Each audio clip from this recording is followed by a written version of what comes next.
पहले पंडितों की बात, फिर मंदिरों का जिक्र और अब छतरी कार्ड। 2027 में अखिलेश का नया दांव, क्या दिलाएगा सत्ता का राज? महाराणा प्रताप के सहारे क्या बदलेगा मिशन 27 का पूरा खेल? ब्राह्मणों के बाद अब राजपूत वोट बैंक पर गड़ाई सपा ने नजर। 2 दिन की छुट्टी का ऐलान, यूपी में छिड़ा नया सियासी संग्राम। 2027 विधानसभा चुनाव अभी दूर है, लेकिन उससे पहले यूपी की राजनीति में नया सियासी दांव चल दिया गया है। पहले पंडितों और मंदिरों की बात करके चर्चा में आए अखिलेश यादव अब क्षत्रिय वोट बैंक को साधने की तैयारी में जुटे हुए नजर आ रहे हैं। लखनऊ में समाजवादी पार्टी कार्यालय में महाराणा प्रताप जयंती कार्यक्रम के दौरान अखिलेश यादव ने जिस तरह 2 दिन की छुट्टी का बड़ा ऐलान किया, उसके बाद राजनीतिक गलियारों में नई हलचल शुरू हो गई है। सोशल मीडिया पर लगातार यही चर्चा होने लगी कि क्या अब समाजवादी पार्टी भी खुलकर हिंदुत्व और राजपूत राजनीति के मैदान में उतर चुकी है। सबसे ज्यादा चर्चा इस बात की हो रही है कि जो सपा लंबे समय तक खुद को सिर्फ पीडीए यानी कि पिछड़ा, दलित और अल्पसंख्यक राजनीति का चेहरा बताती रही, अब वही पार्टी पंडितों और क्षत्रिय समाज दोनों को साधने की कोशिश क्यों कर रही है। अब सवाल ये है कि क्या ये नया दांव सच में अखिलेश यादव को सत्ता तक पहुंचा पाएगा या फिर योगी मॉडल के सामने ये रणनीति कमजोर पड़ जाएगी। दरअसल कुछ दिन पहले ही अखिलेश यादव ने प्रेस कॉन्फ्रेंस में एआई पंडित, ऋषि मुनि और केदारेश्वर मंदिर का जिक्र करके सबको चौंका दिया था। उन्होंने मजाकिया अंदाज में कहा था कि यह पंडित जी जो कहेंगे वही करेंगे। इतना ही नहीं, उन्होंने मंदिर और धार्मिक प्रतीकों को लेकर भी खुलकर बातें की थी। अब महाराणा प्रताप जयंती पर 2 दिन की छुट्टी और भव्य प्रतिमा लगाने के ऐलान ने उस रणनीति को और साफ कर दिया है। अखिलेश यादव ने बीजेपी पर हमला जरूर बोला, लेकिन साथ ही क्षत्रिय समाज को बड़ा संदेश देने की कोशिश भी की है। कोई जिला ऐसा नहीं बचा जिस जिले से आज के कार्यक्रम में शामिल लोग होने ना आए हों।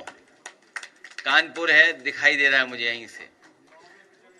कोई जिला नहीं, अब जिले सब नाम मत लीजिए, नहीं, कोई जिला ऐसा नहीं जहां से महाराणा प्रताप जी की जयंती को मनाने लोग ना आए हों, इस समारोह के कार्यक्रम में शामिल होने ना आए हों।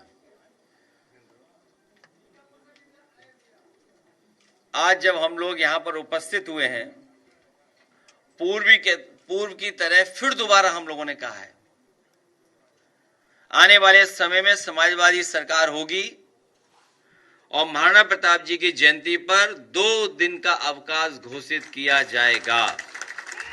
यही वजह है कि अब यूपी की राजनीति में पहले पंडित अब क्षत्रिय वाला नैरेटिव तेजी से वायरल हो रहा है। बड़ी बात यह है कि यूपी में क्षत्रिय वोट बैंक को काफी प्रभावशाली माना जाता है। राजनीतिक आंकड़ों के मुताबिक यूपी में राजपूत और क्षत्रिय समाज का वोट प्रतिशत करीब 7 से 9% के बीच माना जाता है, जबकि कई सीटों पर इसकी सीधी निर्णायक भूमिका रहती है।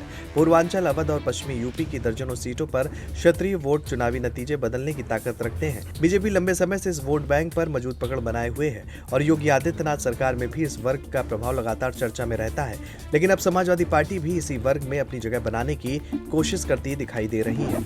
इधर बीजेपी भी अखिलेश यादव के इस नए अंदाज पर पूरी तरह नजर बनाए हुए है। योगी सरकार इस वक्त हिंदुत्व, कानून व्यवस्था और विकास के मुद्दों पर लगातार आक्रामक बनी हुई है। अयोध्या, काशी और मथुरा और धार्मिक कॉरिडोर जैसे मुद्दों ने बीजेपी को पहले से मजबूत आधार दिया है।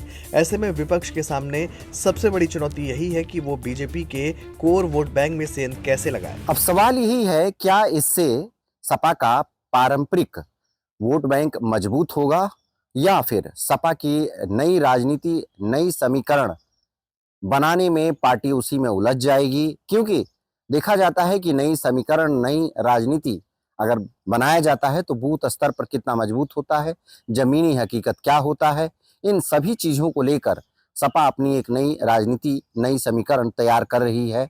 और जिस तरह से अखिलेश यादव का ये दाव सच में सपा की राह खोल देगी तो ये बहुत बड़ी बात होगी। लेकिन अगर ये दाव योगी मंत्रिमंडल के आगे फीकी पड़ जाएगी तो फिर आगे की रणनीति कैसे क्या होगा, ये देखने वाली बात होगी।